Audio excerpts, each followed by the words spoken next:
everyone.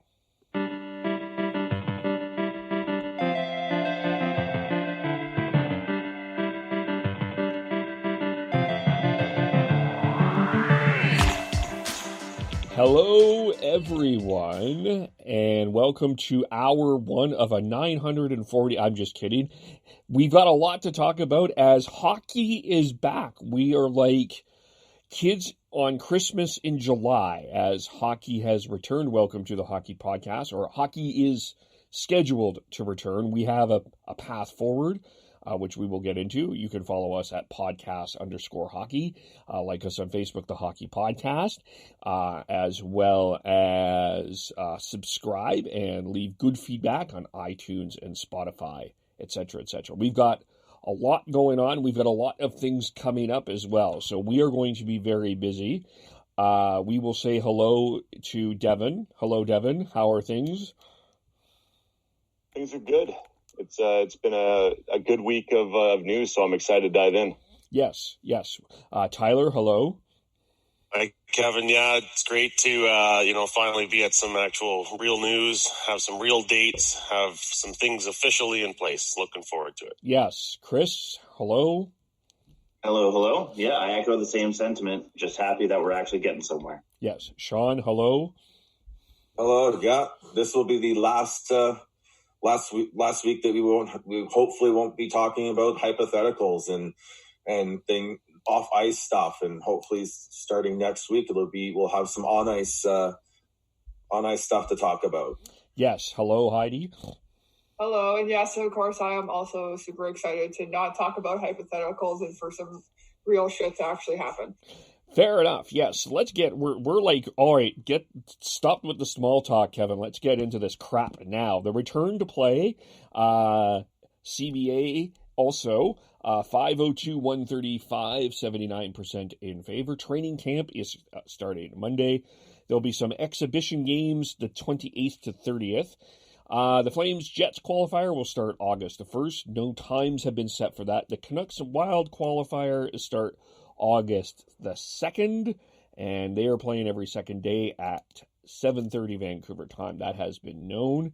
I guess, first of all, we'll start, we'll just kind of open the floor with, how are you feeling right now? There's a lot of excitement in the air. You can just feel it in the podcast energy.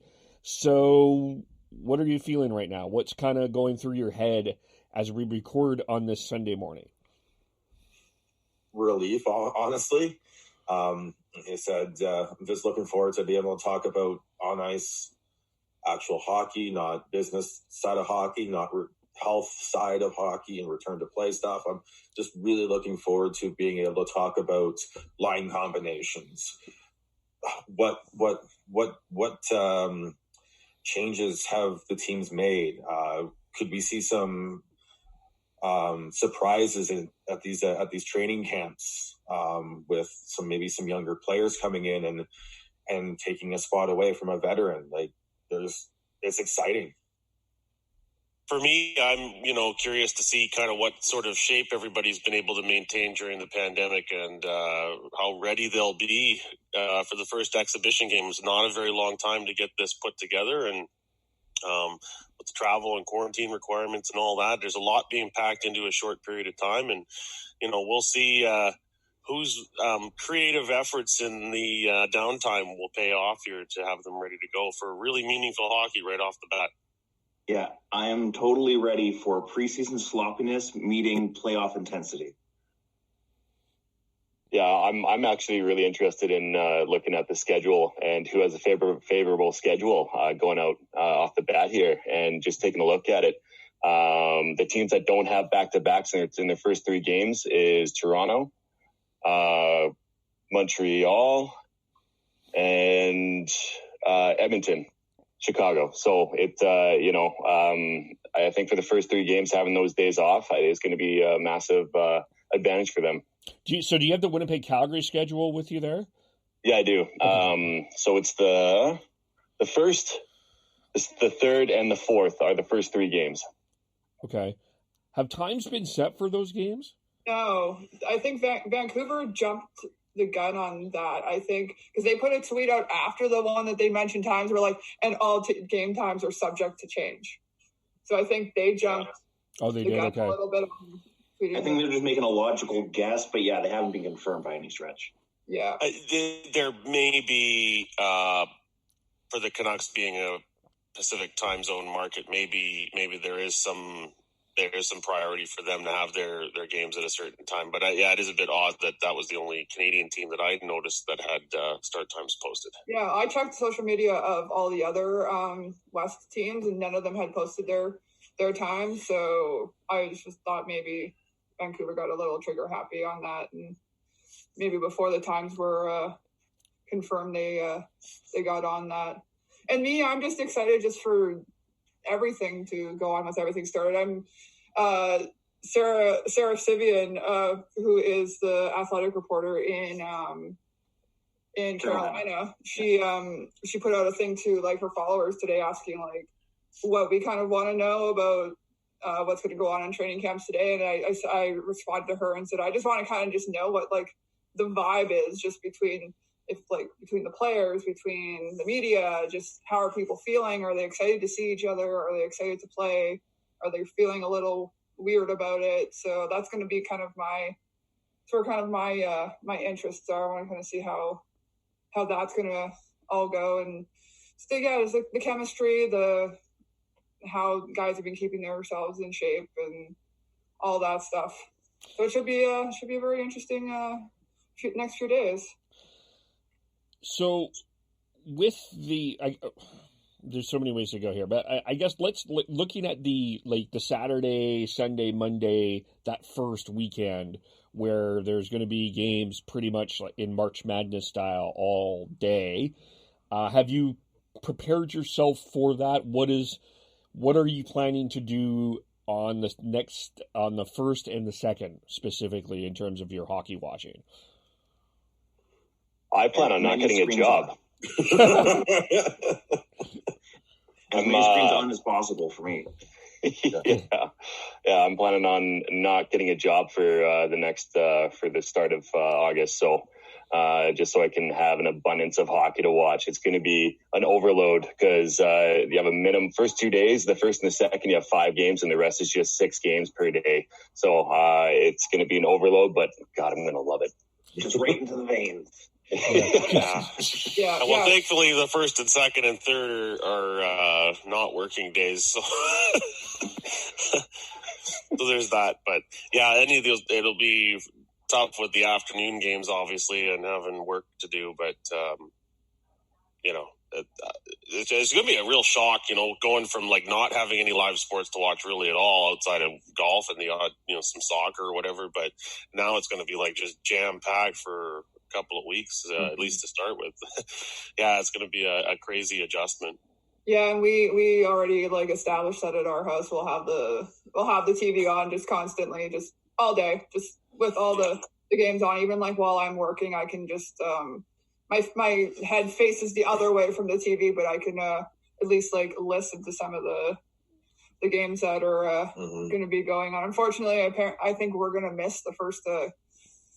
Sean's going to miss the first Canucks game. I could care less, but we're going to be at a bar. They'll have it on. We have a wedding we're going to, but the wedding's taking place at a pub, so we might be able to get the game on there. I'm sure you can talk someone to turn a hockey game on. Yes, yeah, I'm pretty certain of that.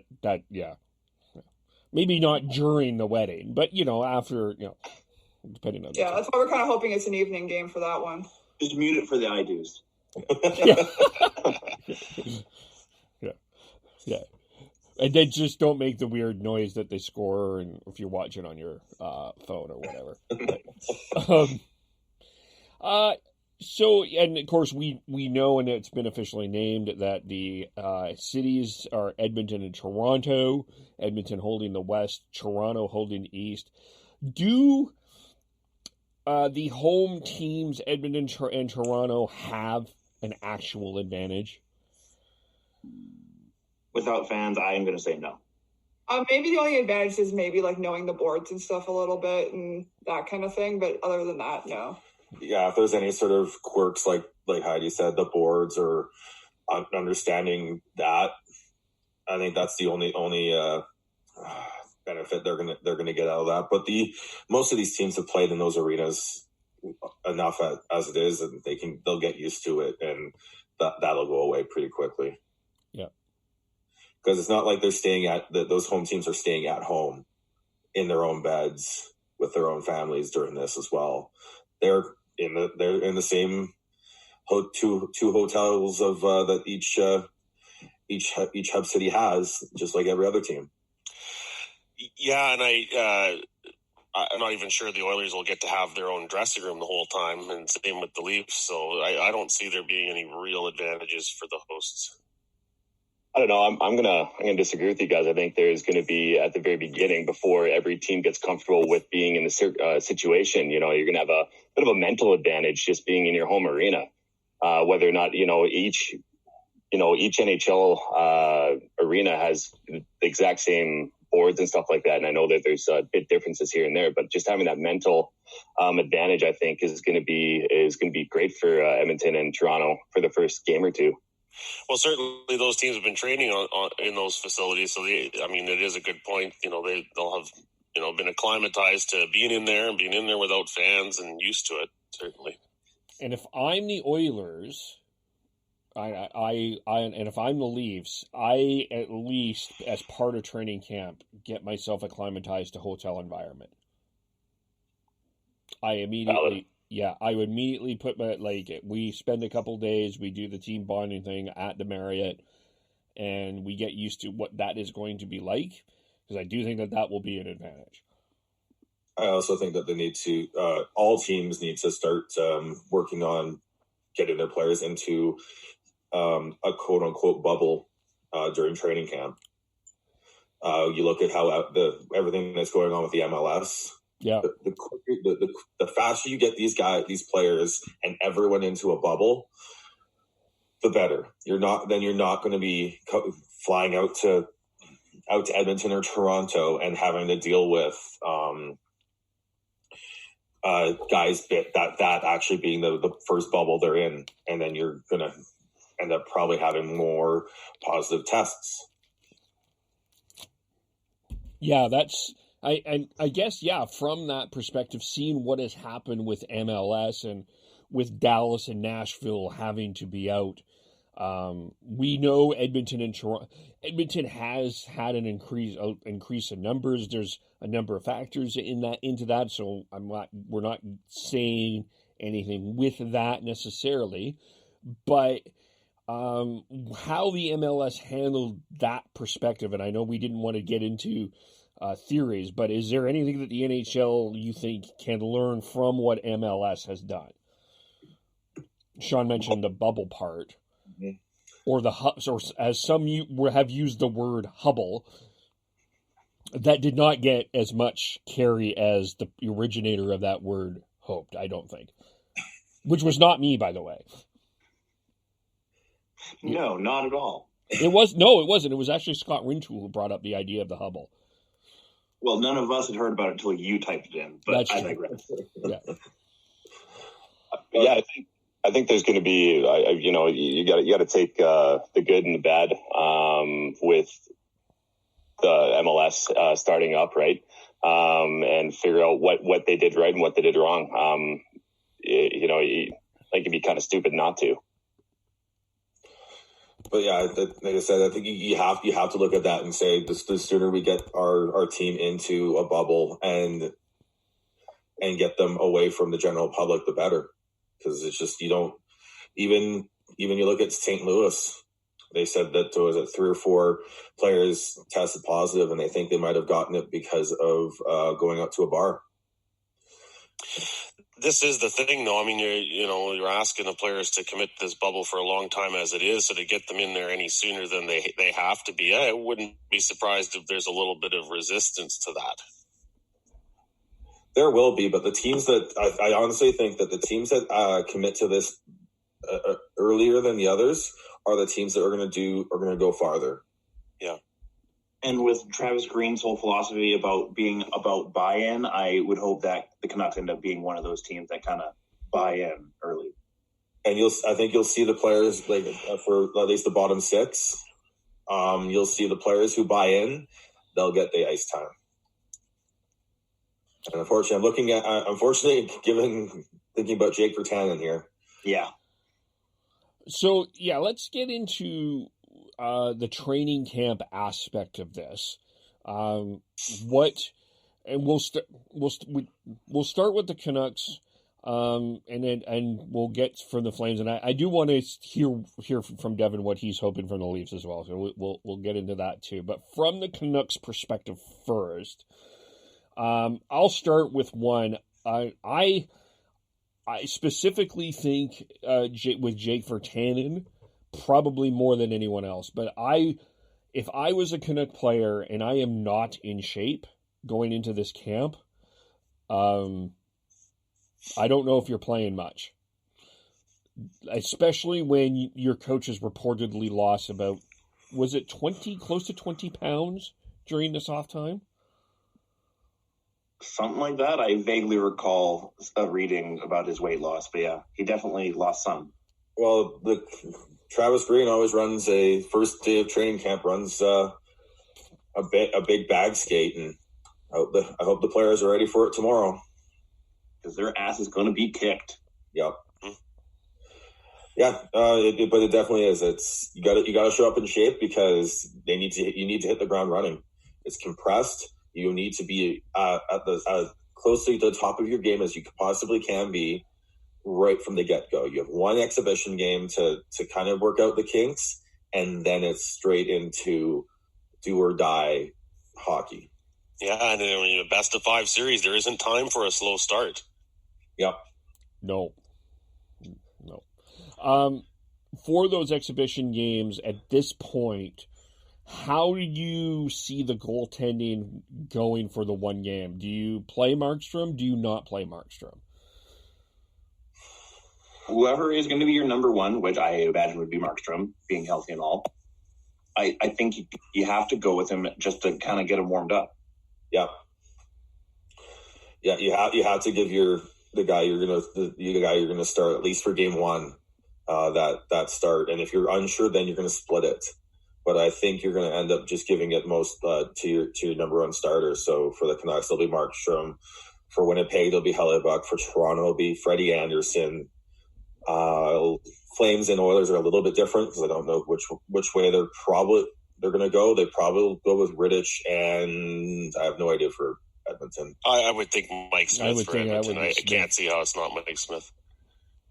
Yeah, but yeah, you got to give your guy your goalies that you're going to try and run with the chance to be as sharp as possible for game one. And just pelt the goalies with pucks because they need to get as many shots on them to kind of get them back into that mindset because they haven't been shot on in months. Yep. I think actually what might happen is majority of the teams will go 2 periods for their number one, and then even just the first period have your backup, and then go with your number one for the last 2 periods, because either way you're going to have both goalies ready no matter what. I don't like ideally, you want to have your number one running throughout the entire playoffs or throughout the time that you're playing, but at the same time you got to prepare for the worst. I think from the 5 to 12 teams' perspectives generally, I think definitely for sure you're going to need 2 goalies to get through all of that. With the round robin teams, like with the Oilers, you can split Smith and Koskinen, or you can kind of split that in half depending on where you're at. And if you're at 2-0 or whatever that's going to be, if you kind of know what your position's going to be, you can kind of give some players a break. Too. So you have that advantage. But if you're in the 5 to 12, I think you're going to need both, especially back to back. You're going to need both goalies. I would not be surprised if we see Demko in this series. Well, first off, Kev, the Oilers are not in the round robin. Oh, yeah, you're right. They're playing Chicago. Oh, that's why did I need more coffee. Obviously. Yeah, well, you're thinking of St. Louis, Dallas, Colorado, and right, Vegas. Yeah. West. And then, but point still stands. You're still probably going to have to play Koskinen. But the other thing and then again with the Canucks, they're also along those the lines of the Oilers and the Canadians and Leafs, where they've got the first 3 games are spread out with a day between them. I think all 3 of those series have their back-to-back games are between games 3 and game 4 if needed.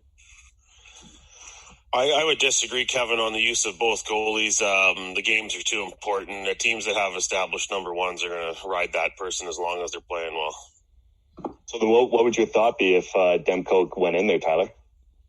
Well, if he's going in, it's because Markstrom can't stop the puck. That'd be pretty much. I don't see him getting much playing time unless they're desperate.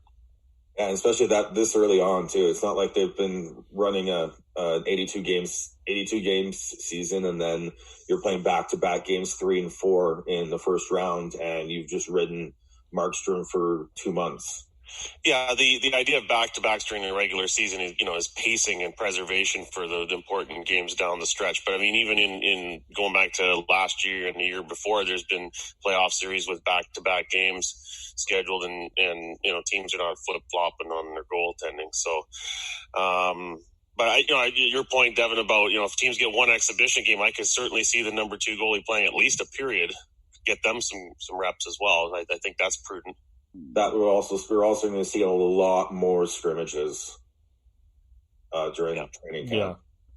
Yeah, actually, we're seeing that with baseball too. They're playing inter-squad games there, and just to actually kind of go through the motions of playing the actual game. That game-like environment. Mm-hmm. Yeah, I can see that happening as well. Also, what the Canucks too, Markstrom was hurt, so he's getting back, but I don't think that there's much of a worry about how his health is, but I think that that's an eye. And also, it'll be the first time that they have Besser and Toffoli in the lineup together. That did not happen. Happened for 1 game. Yeah, 1 game. Okay, fair enough. Okay, but it didn't happen in a significant amount. So that will be something to look for to how, I mean, I'm assuming you go Pettersson, Besser, Horvat, Toffoli, Pearson. That I think is...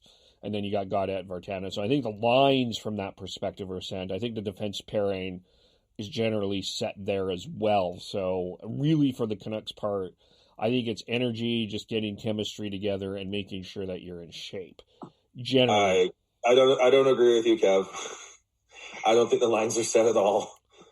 I think Toffoli looks so good with Miller and Pettersson. I don't know how you can go away from that. If they come back and they still got that chemistry, you run with it.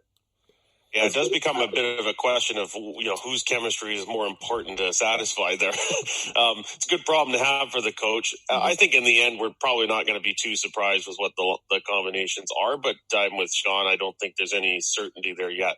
Okay. We do know that it's going to be Miller and Pettersson and Pearson and Horvat as your base, and then they're going to see which one of those right wingers are going to fit better coming out of this. And then Gaudette's going to not. Virtanen won't be on the line with Gaudette. I don't think they'll be. If you look back at the lines from that Islanders game, which was the last game before the pause.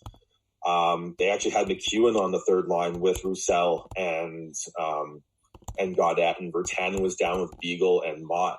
So I know Sutter's going to be healthy and everything, but I do think that Travis Green's going to want to be able to run his bottom 2 lines pretty evenly with like physicality on both of them. So he's going to want to be able to have Virtanen down on that 4th line, I think. Quote unquote 4th line, because I think Gaudette's 5-on-5 minutes were down more 4th line-ish than Beagle and Mott. While we're talking about line combinations, I actually have a quick question for Sean. Okay. With Sutter being healthy, do you put him on the 4th line, or do you sit him with Eriksson and have a very expensive bench?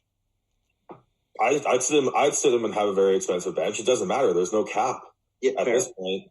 Anyone who thinks that's something that's going to matter at this point isn't paying attention. Like this is you put your best lineup out there. If Sutter can outplay Virtanen and McEwen and get on that, then fine. But if he doesn't, you do not play him. You play your best players. This is playoffs.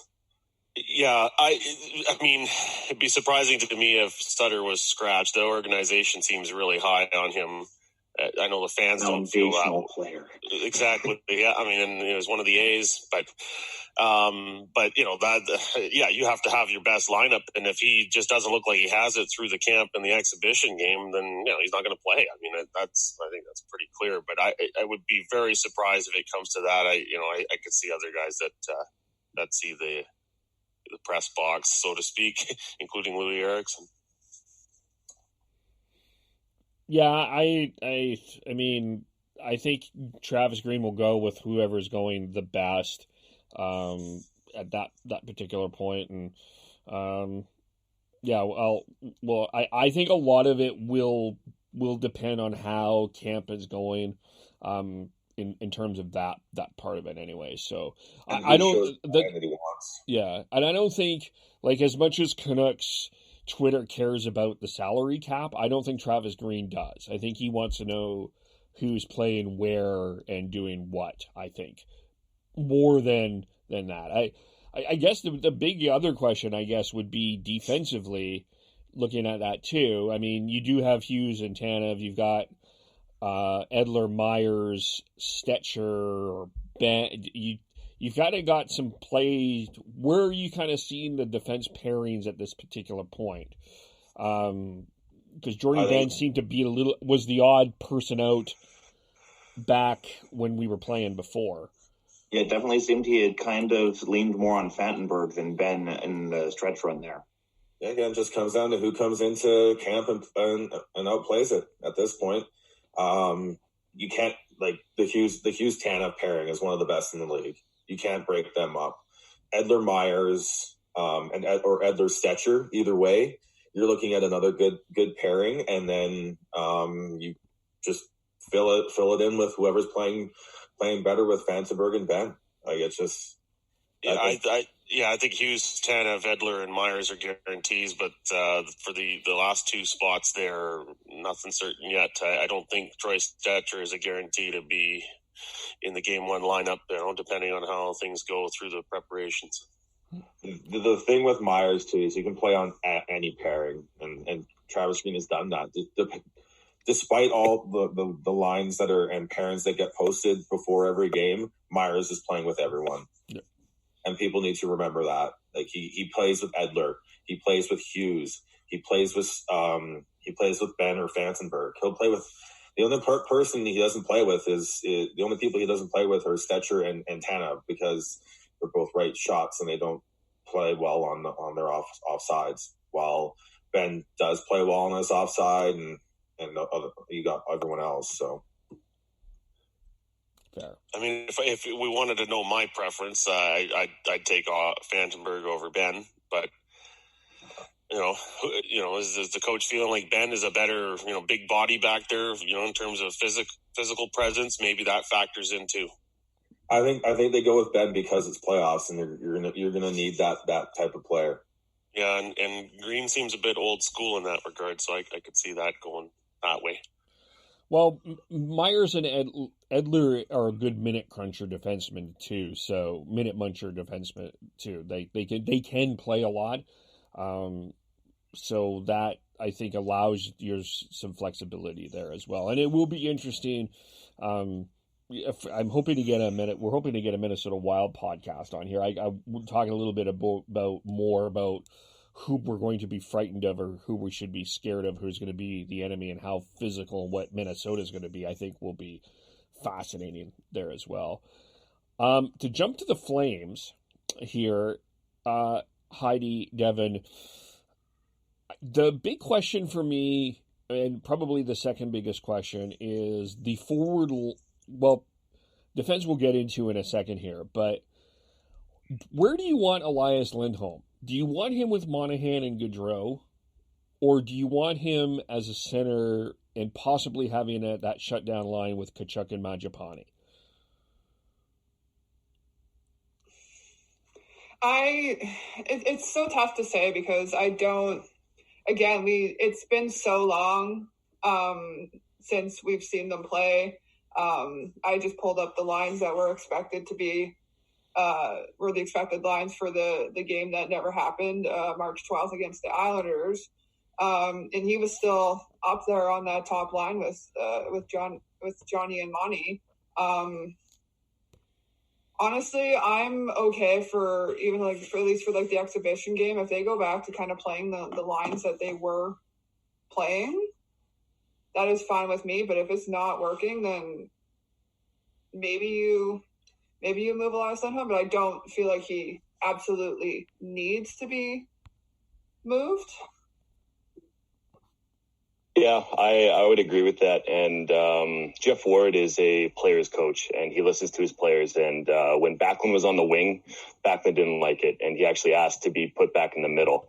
So my guess is that Ward is going to start with a player preference, and if it's not going like that, having Monahan, Lindholm, and Gaudreau on your top line, and then your second line, you have Backlund, Tkachuk, and Mangiapane.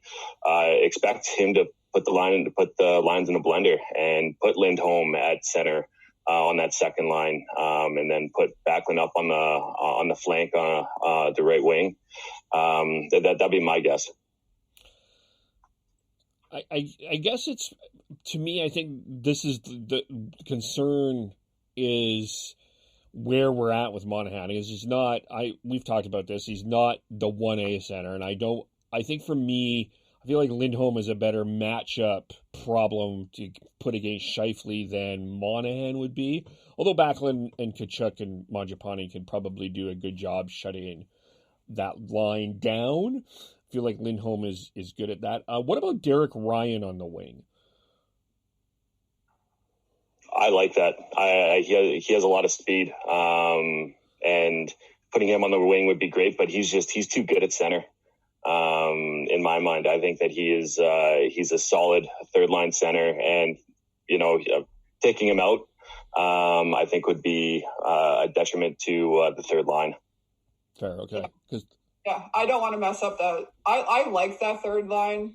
It's just a fun line to watch, and I kind of don't want to see it getting broken up. And as Devin said, I think Derek Ryan is too good in that center position to really try to mess with that. Yeah, that third line, for those who don't know, is Ryan, Dubé, and Lucic.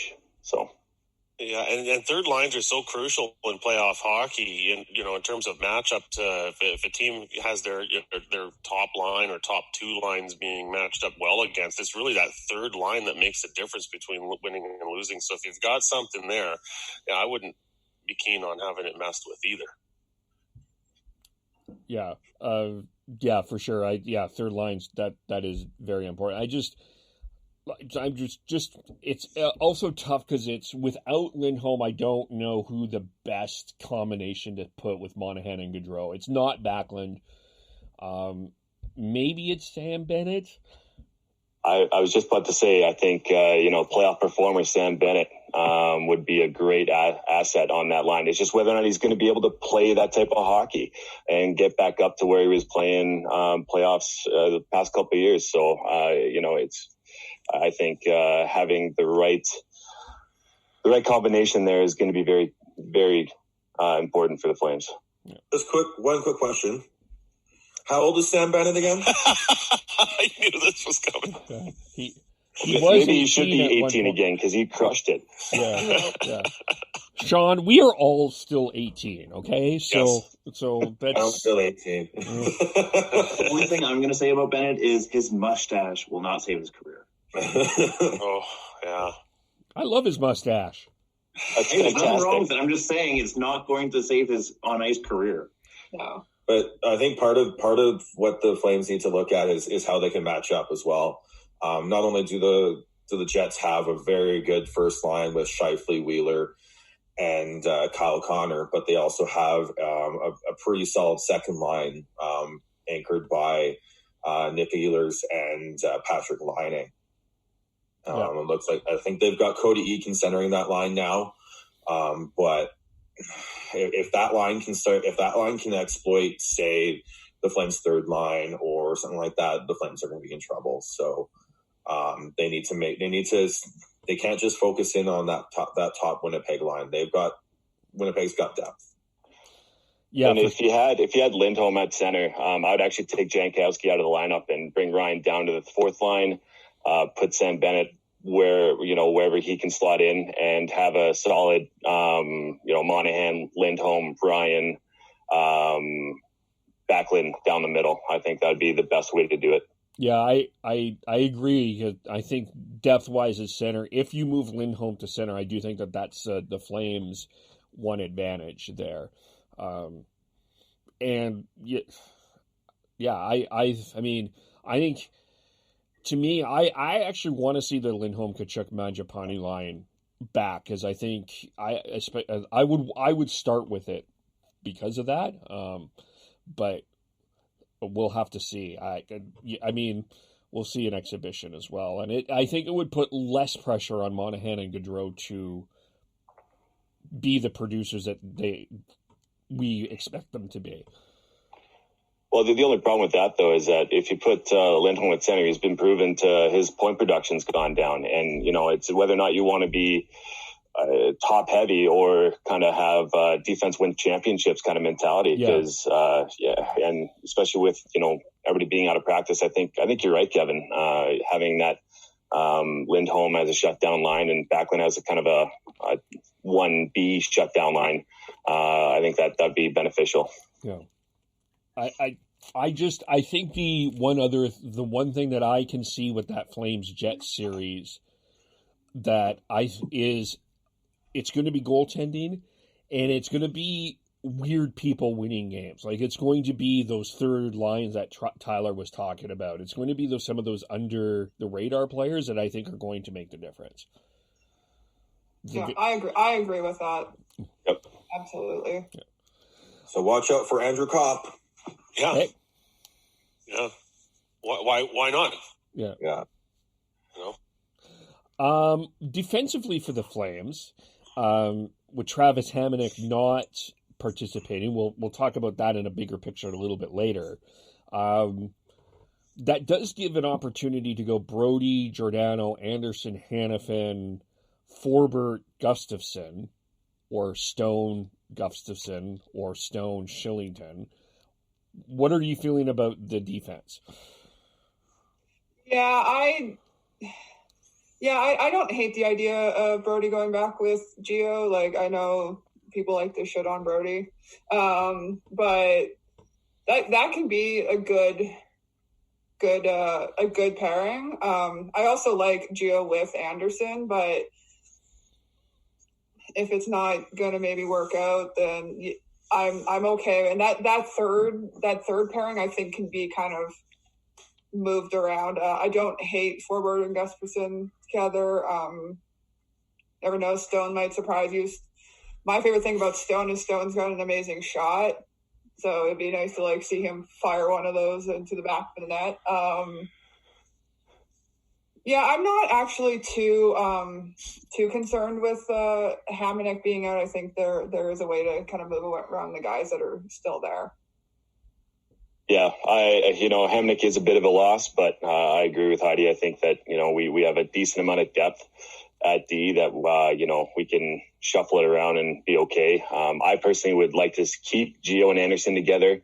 I would actually move TJ Brody over to the right side and then bring up Forbert into the second pairing, and then have Hanifin and Gustafsson together, because I think Hanifin and Gustafsson could play off each other pretty well. And then at that point, you can, instead of having, you're going to have that top line or top defensive pairing playing a decent amount, but then for the last two pairings, you can, even out that time, whether or not who's going or not. But I would love to see Gustafsson and Hanifin together. I think that would be a good pairing.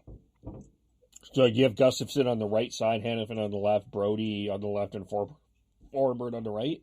Excuse me? I'd move TJ Brody over to the right side and have him on his off wing, but that's where he feels more comfortable. And then put Forbert up on the left side of the second pairing. Because to me, Hamonic and Forbert are very similar players, and I think that they would feed off each other pretty well. as far as Forbert and TJ Brodie, because TJ can skid up the puck, and Forbert, he's more of a stay-at-home defensive blocking kind of guy. So I think that'd be good. Yeah. Okay. That's okay. I for some reason in my head I pictured Derek Forbert as a right-hand shot. He does shoot left, so yeah. Okay, I can see that too. The nice thing about the Flames D is they do have some depth, so they have some options to play around with. The other nice thing is it's not going to be the coach that is going to be pissed off. We know Mark Giordano will be in the best shape, and if you're not in close to that shape, I think that you will be facing the wrath of the sea. For sure, he'll let you know, and I mean, Jeff Ward will know right away whether or not you're up to Gio standards. But Gio, I feel like he has major respect in the room, and whoever doesn't come in shape, is definitely going to hear it. Yeah. So that will be interesting. And Devin, quickly, what are you looking for the Leafs? I'm looking for Tavares to step up and be better than he has been. I know that he was kind of disappointed that he hasn't played up to the way that he has played in the past. And I know that that's been a little kink in his neck. So he'll be looking to get back going. And Austin Matthews, I'm curious about how prepared he will be, and whether or not, because he's been shown to be taking games off here and there, but when he wants to go, he can go. So I'm curious about the top two centers on how well they'll play. As far as defense, I'm curious about Tyson Barrie. He has this is his last year on his contract, so he'll be a free agent in October, I guess. He has something to prove. He hasn't been playing that well this year. It'll be nice to have depth because Morgan Riley, he was injured. Ilya Mikheyev, if anybody has no idea who that guy is, he's a big body, and he can play very well. He's fast. He got injured earlier in the year, and the first couple sightings I think he played about 20-25 games, and he looked like a force out there. So I'm excited to see him back in the lineup. Jake Muzzin as well, getting some depth on the defense, and Andreas Janssen as well will be back as far as I know. So I'm just it's more about the centers, and then the players who were injured and how well they'll be back in the lineup. I think the depth is going to be very apparent in every series, but especially with the Leafs. It'll be interesting to see the contrasting strategy between Sheldon Keefe and how Mike Babcock did things as well. Mike was reluctant to ride the star players too hard. I would assume Keefe is going to ride them as hard as possible. And, does that work out in terms of, keeping the puck out of their own net? We'll see. But that to me, that'll be something I'm watching. How much are the Matthews Tavares types being leaned on? Especially against Columbus. They have depth, and they're just a blue-collar team that just will grind the shit out of you. So they got to be ready all the way down the lineup. And that's where Mikheyev's going to come in. Yep. He's an underrated player that the Leafs found in Russia as a free agent. 23 points in 39 games this past season. I was really impressed with him during the first half of the season, and I enjoyed watching him. I felt he's that right combination of player. And going back to what we talked about with the Flames and Jets series about how it's the third liners that can make a big difference. I could see Mikheyev being that for the Leafs. I could see him being up in the second line, pushing down Kapanen, because he's a very much a Zach Hyman type of player that's big body and, can grind the corners and get the puck out to the more skilled players in the slot or on the half wall. So, yeah, it'll be I'm really excited and curious to see how Keefe really puts out his lineup. Well, and I'm also curious about I'm with Tyler in terms of the change, but I also I think the other thing is, what will the Leafs do in terms of the commitment to defense? Because that was sometimes not evident with the Leafs at some points during the year, and then some point during the year with Keefe it was. That is where that's going to be fascinating to me. Where is that commitment to actually playing defense and not letting Freddie Anderson out to dry? I think having Muzzin back is going to be a massive up for defensive play. Justin Hall, he's a good, solid defensive player too. But other than that, I think Morgan Riley's going to have to set a good precedent of showing that we got to protect Freddie. He is arguably, in my mind, top 5 goalie in the league, and you can't let him out to dry. You can't have those odd man rushes. Because you do have the Travis Dermotts, the Morgan Rileys, Tyson Barrie, and you do have Rasmus Sandin in there as well, who's a rookie, and they can all fly up the ice. But if you don't have that commitment, then you're screwed. Yeah, and that's the thing with the Tortorella coached Jackets is they're going to be very, very good at playing that grinded out system based game, and then they've got 2 of the best defensemen in the league. To lead that attack with Seth Jones and Zach Werenski. If Tortorella decides to go top heavy and just put them together and has a shutdown pair, that's gonna be tough. And that's where the Leafs are gonna need their depth up front to be able to negate that. As if Jones is going to be back, because I know he was injured. So I'm kind of hoping he's not there, but you don't want to hope the worst for people. Yeah, I was looking into that, and I think he is supposed to be back. So, and as of yet, nothing on anyone not opting out, but we'll discuss that in a bit here. So back to the Canucks for a bit here. There's been a couple of Twitter storms going on in Canuck land. And specifically, one happened on Friday where Matt Sakaris from TSN 1040 reported that the Canucks are exploring, and I'm using that word specifically because that is the word that Matt Sakaris used, exploring the idea of trading Brock Besser. He makes $6 million, and they are, I don't know if it's fair to say that. I don't know if I think this is my perspective when I hear exploring. We're going into a situation with a flat cap. We are going into a situation where moves are going to be fast and furious. In the off season, we're going to have probably and you can listen to our podcast last week where we talked about the possible craziness of what this off season is going to look like, but it is going to go nuts. And to me, when I hear exploring, I don't hear that they're trading him. They need to look at their options at this particular point in time and prepare for a very quick, very speedy, and adapt to an off season. Is that, from my perspective, am I offside in expecting that, or am I missing something here? No, I don't think so. Yeah, you're right on par there, Kev. They need to be looking at everything. They honestly need to be looking at every single legitimate option. If your name is not Pettersson, and if your name is not Quinn Hughes, and I would even throw Bo Horvat in there because he's the captain, but I would not quite as much. I think they need to be looking at every option here. They've got themselves in a big bind coming this off season, and they need to figure out how to make it work.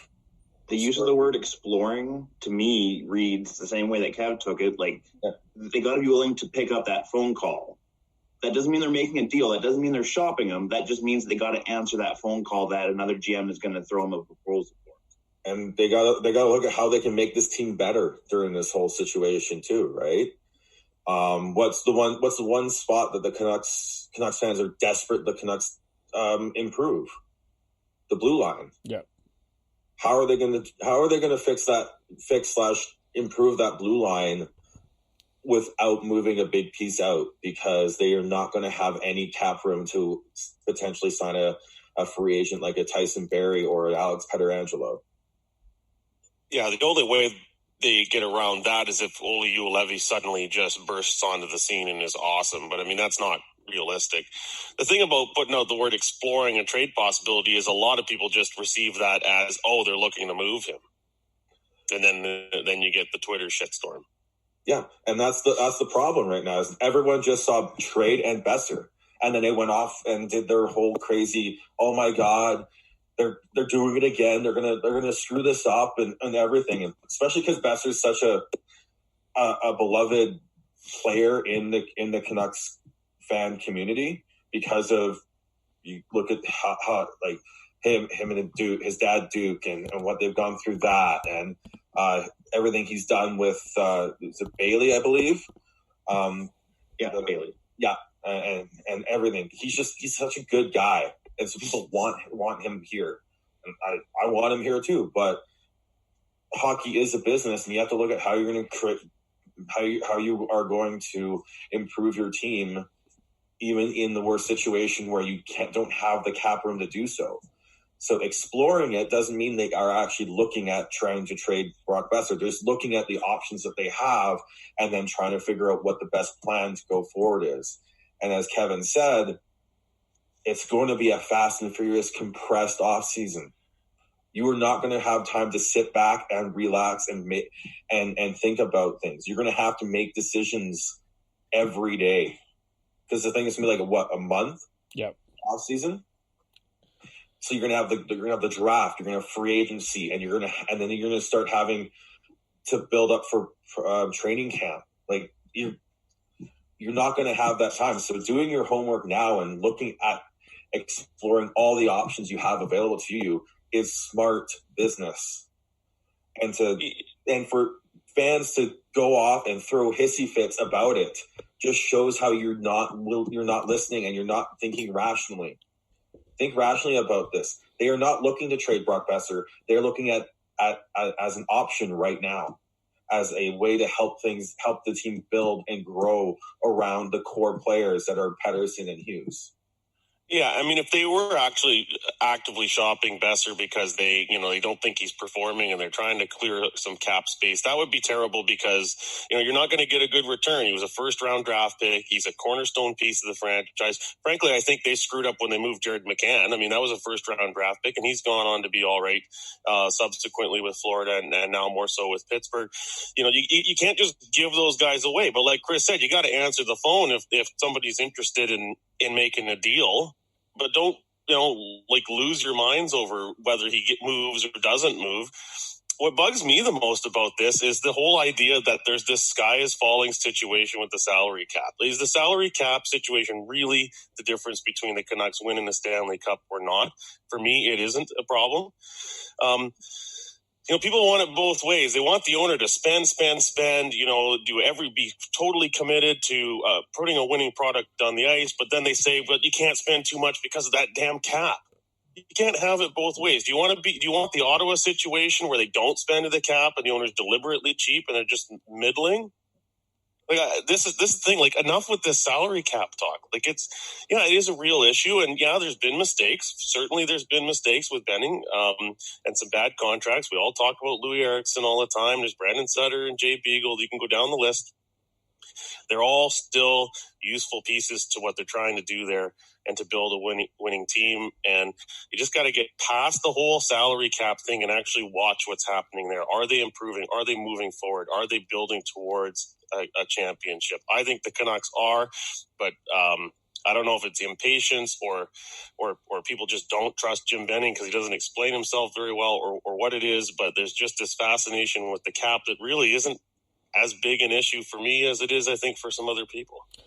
Well, the thing that I think is interesting with Benning is he gets crapped on when he's not doing anything innovative. He gets like, oh, why didn't you do this? Why didn't you do that? And now that the idea that he's he is doing what any GM, I mean, Brad Treliving probably has explored the opportunity on the offseason of trading Johnny Gaudreau. Like, and I'm not saying Gaudreau and Besser are necessarily the same player, but I wouldn't. Brad Treliving is in on pretty much every single trade or is up to something. Now that we have a report that Benning is doing some exploring, now all of a sudden the Canuck fan base is, what are you doing, Benning? But he's doing exactly what any general manager should be doing, and that is looking and planning his options. Like,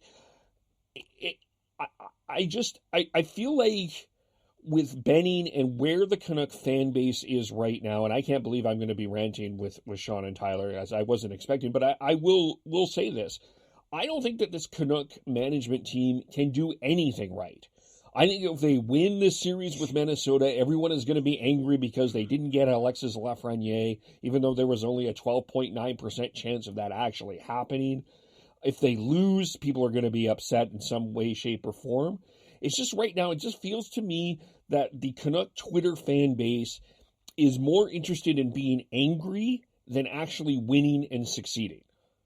No, absolutely. I mean, they could acquire Sidney Crosby and give up a bunch of their future, and people would lose their minds over that too, Kevin. Like, they're trying to be something that they're not. They're trying to be this cool sort of hipster, sort of, we know hockey better than everybody else, and our strategy will do it. You are not Harman Dayal, okay? Canuck fan base, your name is not Harman Dayal. Harman Dayal is successful because he does Harman Dayal things better than you.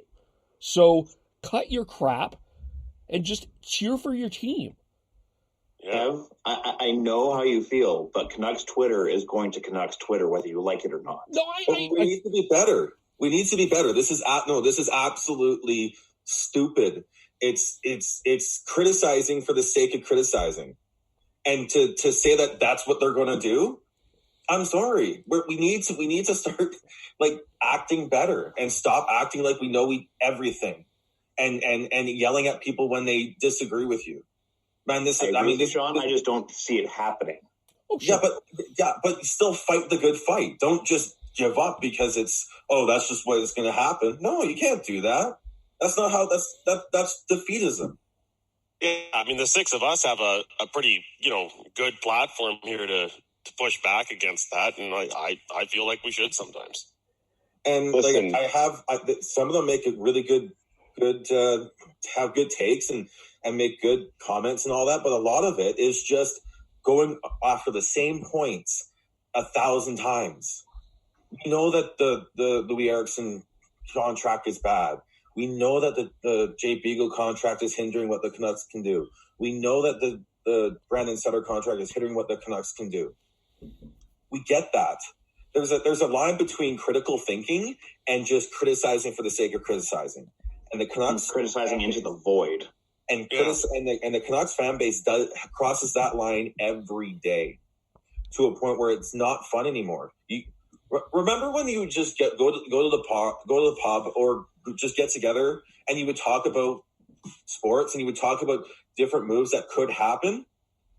That's not Canucks Twitter. It's let's complain about everything that's happened in the past instead of going, all right, so what are the options that the Canucks have this offseason to try and fix their cap issues? I've seen barely any talk about that, and that's what should be talking because it's more fun. Looking forward and figuring out what the options are is more fun. Can the Canucks find someone to take Louis Eriksson on because he's got more cap, his cap hit is higher than the actual money that will be owed him in the next 2 seasons? Because I think that's a big thing going forward is finding the teams that are going to be very cash strapped and aren't going to be able to pay up to have bread up against the upper cap, and they need to find players that are being paid like $3 million versus, and their cap hit is 5 or 6. That's the type of moves that Jim Benning needs to do, and that's the type of call up Ottawa. Exactly, Ottawa, or even I would say even Florida, or something like some teams like that where they are going to be cash strapped. And if you can find ways to make that happen, and if you have to give up sweeteners, sorry Tyler for using the word sweetener. Let's put it on the bingo card. But do it, make it. But if you're a fan and all you can do is just complain about what has happened in the past, I don't know. I can't get behind it because it just doesn't do anything.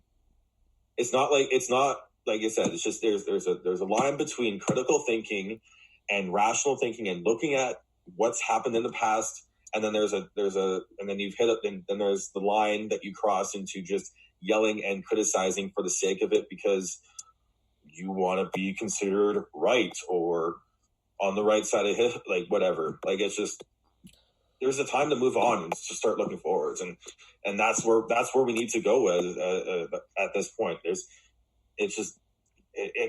lunacy the amount of times that it's just the same three players, the same three contracts that just get brought up and just yelled at about on Twitter. It drives me nuts. Well, and it's, there are a ton of teams that are going to be in the same situation. Like, I mean, the Flames with Lucic, the Leafs with Matthews, Marner, Tavares, Nylander, and the amount of money that they're paying for players right now. There's a bunch of teams that, I mean, you've got the Okposo situation. I mean, there's a bunch of different situations that a number of teams are going to be in. The Canucks are not in that different of a situation when you look around the National Hockey League. It would be nice, of course, that if they were not be, but that's just only one. I have breaking news. I have a secret, and I can confirm this. Only one team is going to win the Stanley Cup this year. Not all the teams, just one team. And these teams have a 1 in 24 shot to do it. So there's going to be a number of different teams in a situation. And, sure, you want an edge, but, like, there's not a lot of teams that are in that different of a situation, really. Yeah. No, and if your GM is not making those phone calls, they're not doing their job properly. Like, the amount of parity that's happening right now in the NHL, you need to be on top of stuff. Like, look at the Islanders. The Islanders went out and got JG Pageau because they thought they had a chance to get to the playoffs. And now there's tons of teams out there who are in the exact same spot and that will need to shed salary. They'll need to. And in order for them to, A, be under the cap, and B, still have room to play. And I don't know, like the fact that, Kevin mentioned it, like being a Leafs fan, you do have those top four players that are making way too much money and that are, you get people mad because of what Dubas is doing. So, you got to make those phone calls. The only difference is like, I feel that every GM is doing that, or they should be doing that. And the only reason why people are up in arms about it is because it got out to the media that Besser's been, or it's been leaked that Besser's been in talks. So, be up in arms about it. Sure, everybody has an opinion, but keep a level head about it. God, stupid. I just, again, going back to what I said earlier, I mean, I just don't understand what the fascination with cap space is, especially at this time of the year. I mean, you're not making moves. Like, your organization should be spending to the cap. Like the Leafs. I have my opinion. Everybody knows. I think it's a bit foolish to put that much of your salary into forwards, but at the same time, you can't fault the organization for not spending money. They are doing their darnest to have good star players there and have a contending team. Like, you cannot fault Toronto for that. There are other places where they don't spend to the cap. The team sucks. The people don't show up, and you're wondering where's the commitment to winning. Like, it just the whole cap space. I guess it's kind of like draft picks. There's just this, because it's because it's a predicting the future type of thing, but what you could do with the cap space, everybody thinks that there's some, like magical solution out there, and the GM just needs to press the button. Like, it doesn't work like that. And it's this idea of trying to win trades. Like, I get it. Or you want to do the best that you can, but like, if you're a general manager in the National Hockey League, and you look historically at, I'm going to use Tree Living as an example again, because he has found a way strategically to make partnerships with teams that has been beneficial for both teams. And the reality is when you get into a trade, both teams need to see the benefit of it. And there are Canuck fans that are like, well, I can't believe that they didn't ask to get more. Like, you're not dealing with a cardboard box on the other end here. This is like, there's some long-term negotiation that needs to happen. And for all of you that were all critical about the JT Miller trade at the time, I would argue that turned out more than fair for the Vancouver Canucks. Maybe I'm missing something here, but I see a guy is he not on the top 3 of your lineup right now? Yeah. And you're about to not give away, probably this year you're going to be giving away a first-round pick, a fairly high possible first-round pick for a guy that's in your top 3 that when we do our Canadian draft, he's probably going to be in one of our first 2 forward picks. That's not terrible. Did I miss something? Yeah, this whole idea that how come they couldn't get more? It's like, well, I guess people have never negotiated anything when they suggest that. Like, I always say this, the team that wins the trade is the team that's not as desperate to make a deal, right? I mean, the team that is more desperate to make a deal ultimately has to give up more to get that deal done. Let's go back to the Taylor Hall, Adam Larson transaction there with the Oilers. I mean, the Oilers were desperate for defense. You don't think Peter Chiarelli was trying every one of the other 29 other teams that existed at the time trying to find a defenseman and not have to give up much for it? I mean, eventually the conversation with Ray Shero in New Jersey was like, well, we'd like Adam Larson. We'll offer you, and there'd be some name, perhaps Ryan Nugent-Hopkins, and Ray Shero would turn around and said, we'll take Taylor Hall. They probably went down the list, and Shero kept saying, well, take Taylor Hall. And then finally pulled the trigger because Edmonton was desperate to make a deal.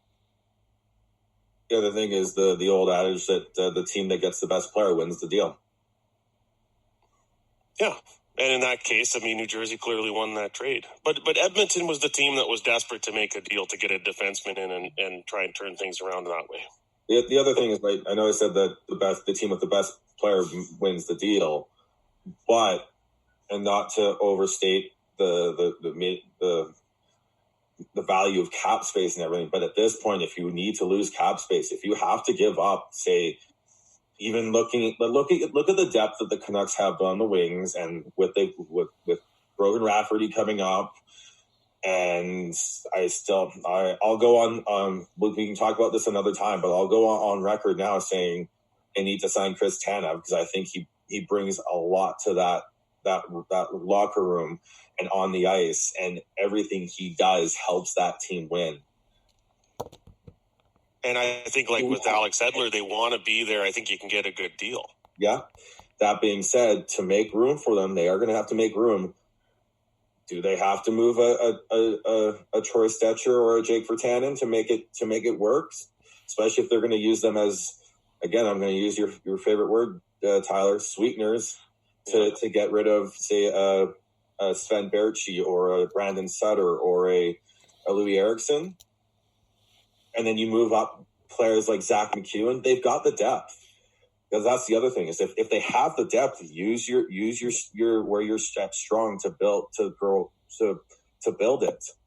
And I think that's kind of where they're at with the Brock Besser. They're very high in Tyler Toffoli because he is a very good player.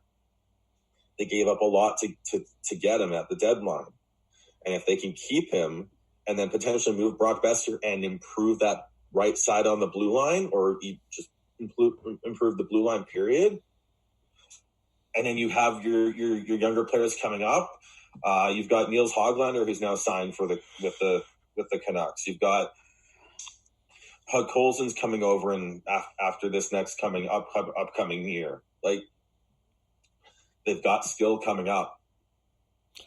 And in a flat cap, you're going to need those ELC contracts to be able to balance out your heavier, bigger money contracts. Well, the other thing too is, and I don't know the full situation with this, but you're also in a situation where you've got the Seattle expansion draft coming up in a couple of years soon, right? So, you have to kind of decide what you're going to protect and what you're going to not. And maybe, I'm not saying yes or no to this, but there's a possibility, it is legitimately a possibility with the amount of people that you are able to protect, that Brock Besser may not be on that list. Right? No. So if that's a possibility, if that is something that they are thinking, you have to explore the option that they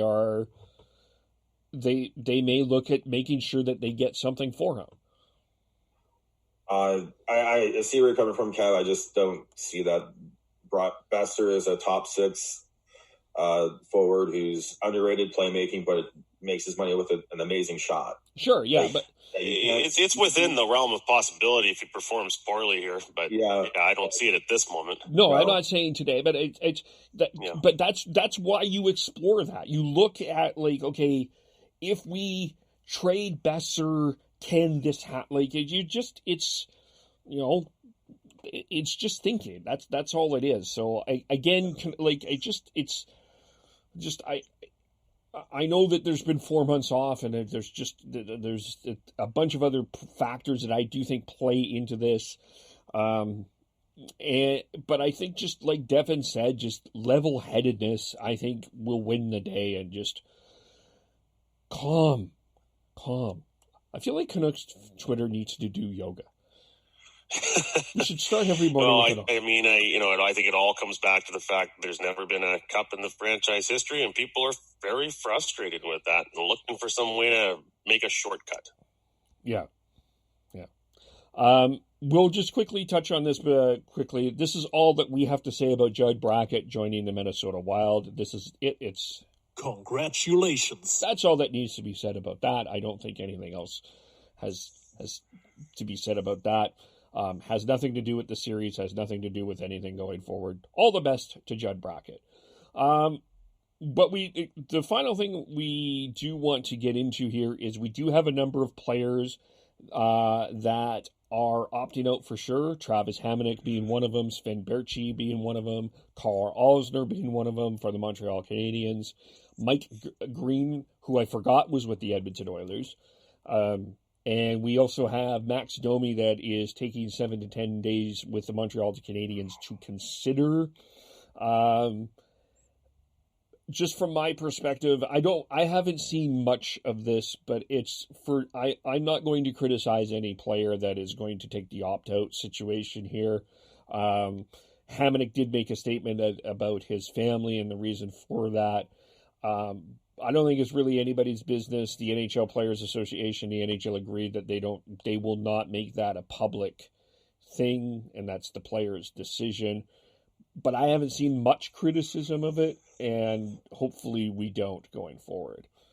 Just don't read the comments on any Instagram post or anything about this, because I've seen the criticism going on. I know with Hamonic, I saw a lot of, like, some of it was just people just being jerks to the Flames in general and just being like, oh, does it matter? You're not going to win or whatever. But there's some people that were actually being legit, like, jackasses in comments about that. I don't think it was anyone really worth the while. And hopefully they were just your typical trolls. But I agree. Like, there should be no player should have to feel like they need to make a statement.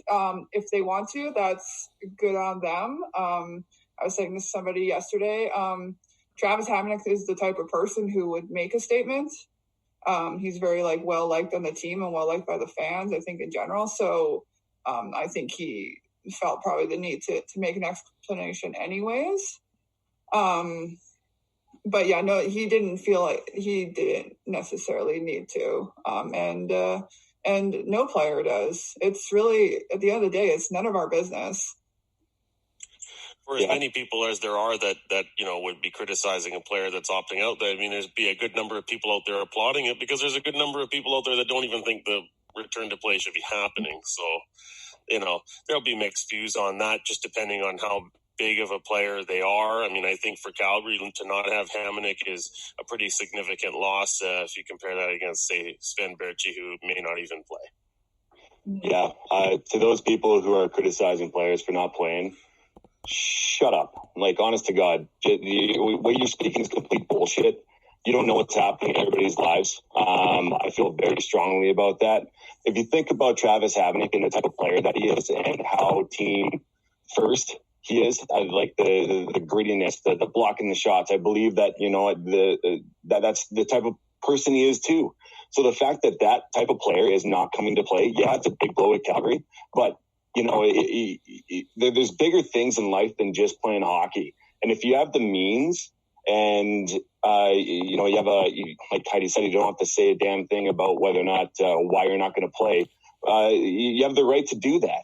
So, for all those trolls that are speaking and spitting bullshit, just shut up, because you have no idea. You have no idea what's going on in their lives. And I can guarantee you, if your life was on a pedestal, like the majority of the NHL players are, I can guarantee you have freaking skeletons in your closet that you would not want to be out there, and you would hate to be criticized. So you know what?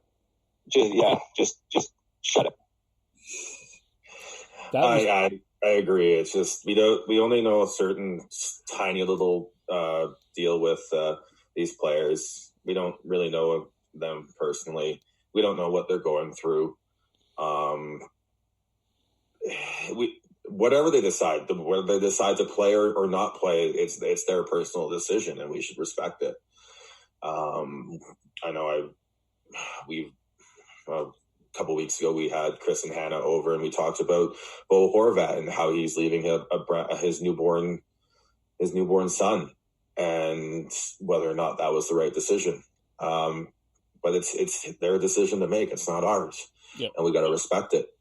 It's time to this is a weird time, and I think everyone deserves the benefit of the doubt with the decision they make. Travis Hamonic, anyone who doesn't support that decision, in my opinion, is just completely out to lunch. They've got their priorities completely backwards, because for those who don't know, Travis Hamonic's daughter last year went to the hospital for a respiratory issue. This is a respiratory disease that we're dealing with.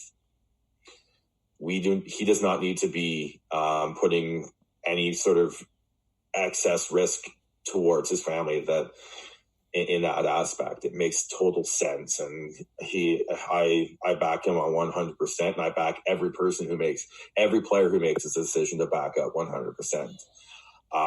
The players like Carl Alsner and Sven Berchi, they were players who probably weren't going to play.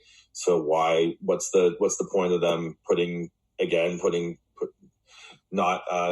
little more risk into their lives? And they're also getting paid a lot as is, because they are under contract, and they are still going to get paid. So it makes sense. Like, we need to step back and realize that these players are still human. They still have feelings. They still have families and problems like the rest of us. They just were lucky enough to be lucky enough and worked hard enough to become NHL players. Yep. And we should respect their decision. Well, and I mean, so far, as of this moment, in our recording on Sunday afternoon Mountain Time, it's, we haven't had any really big, huge names like superstar players take the opt-out route. I mean, in baseball, you've had a couple of those, Buster Posey and David Price. I mean, they're all-star players, and they're opting out. And yeah, there's been some pretty big blowback about that too, but, they're human beings too. And the Toronto FC DC United game has been postponed because there was a COVID case found there, so they are postponing that game. So it's very understandable that there's some trepidation, and I think from fan bases too there's some trepidation as well, and that's okay. I think try to be. We're the level-headed podcast, aren't we? We're level-headed. Just try to be level-headed, everybody. Do some yoga or something. But in terms of broadcast, this is our last topic that we'll get into here.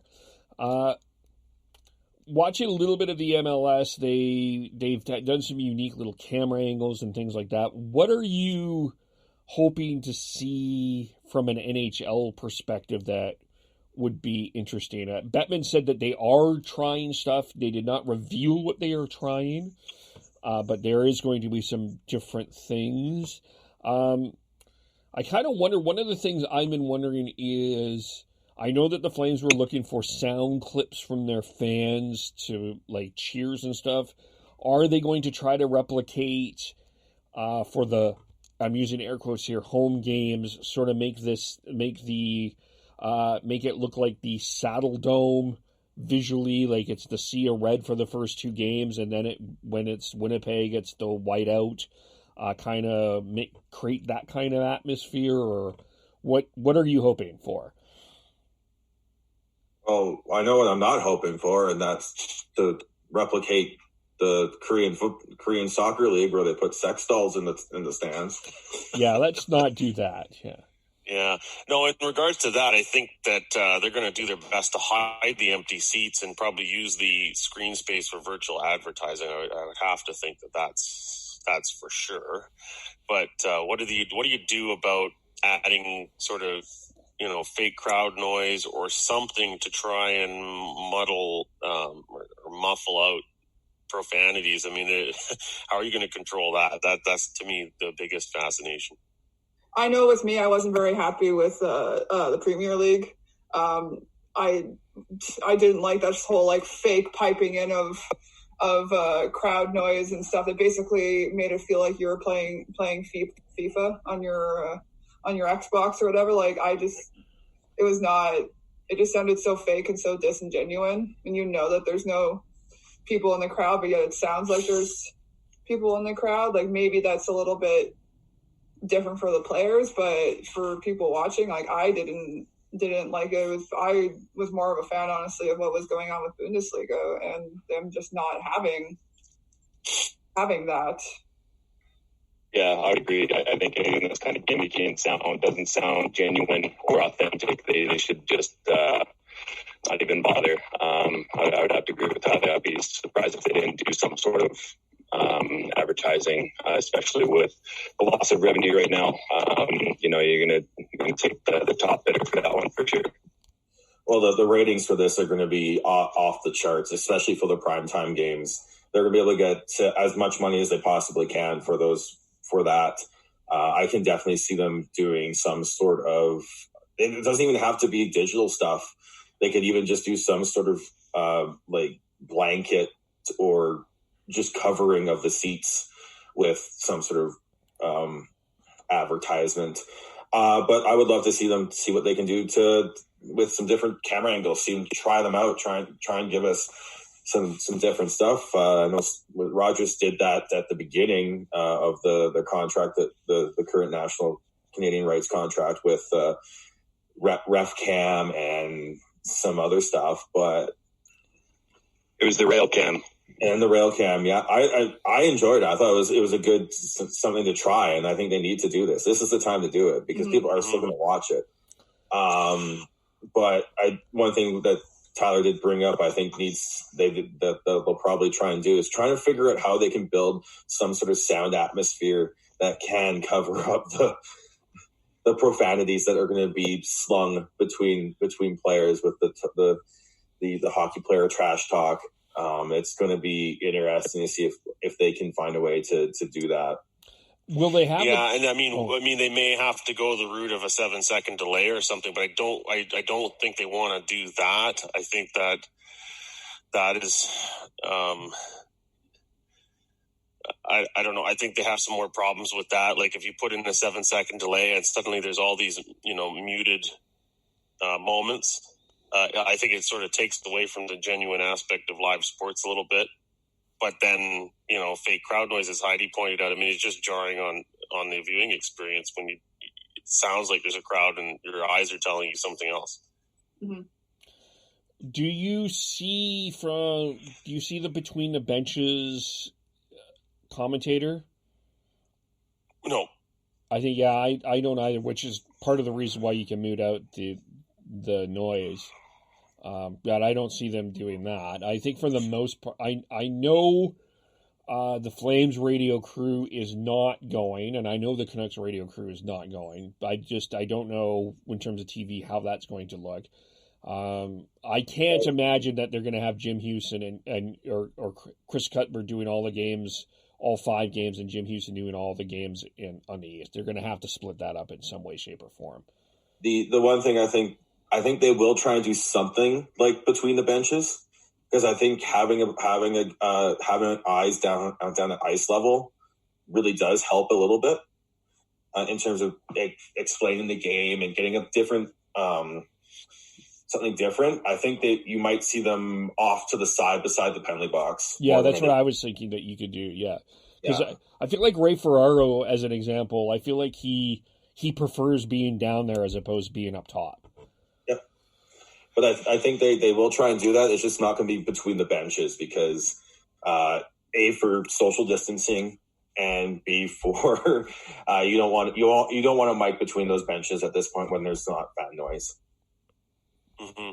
Although I would, but in terms of the broadcasts, it is known, at least for the U.S., that the regional rights holders will be airing games in the qualifying round. I think the round robin and, the way it's been in recent times, the first round as well. How many games NBC can show is still to be determined. Of course, things are a little simpler in Canada. With Sportsnet able to take on most of it, but I believe there's the possibility of TSN showing some of the qualifying round as well.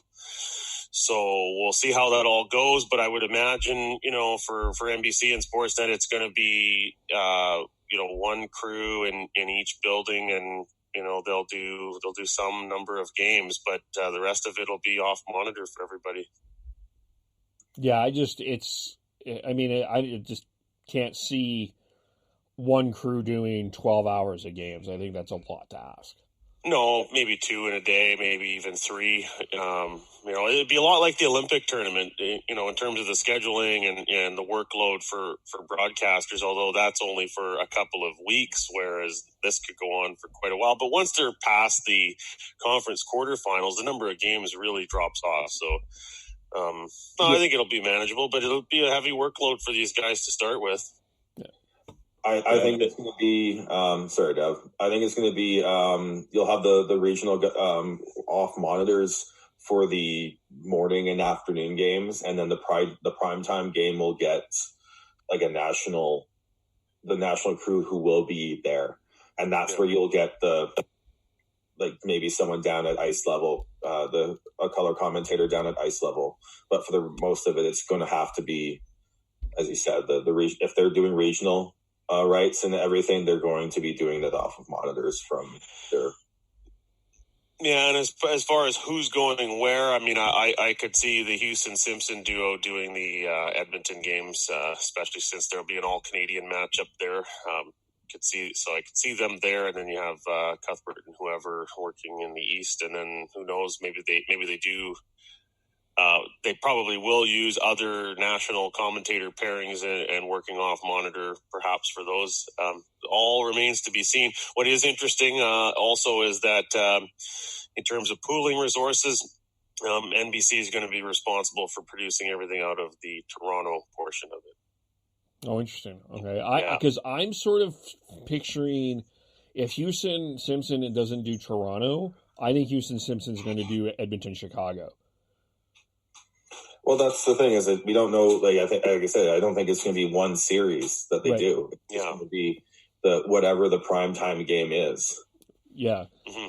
I could see them doing like a game in the morning and then game at night. do kind of have some time, do your prep night before for the first game, and then get the rest of the day to do the rest of your prep. Yeah, get your nap in. Yeah. Etc. Well, yeah, we will see. We'll talk about that more. Few things going on. Before we get into the guests that are coming up, I think we should also wish very hearty congratulations to Devin, as we have a new logo. Are you satisfied with it, Devin? Are you? I'm satisfied with it.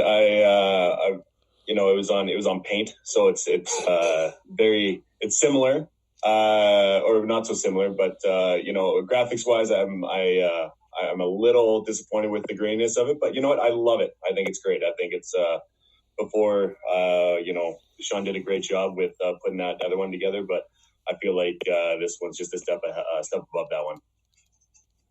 Yeah. Well, I mean, yeah. So some brotherly one-upmanship happening there, yeah. Just so everyone's clear. We call that a rivalry. Yes. Yeah.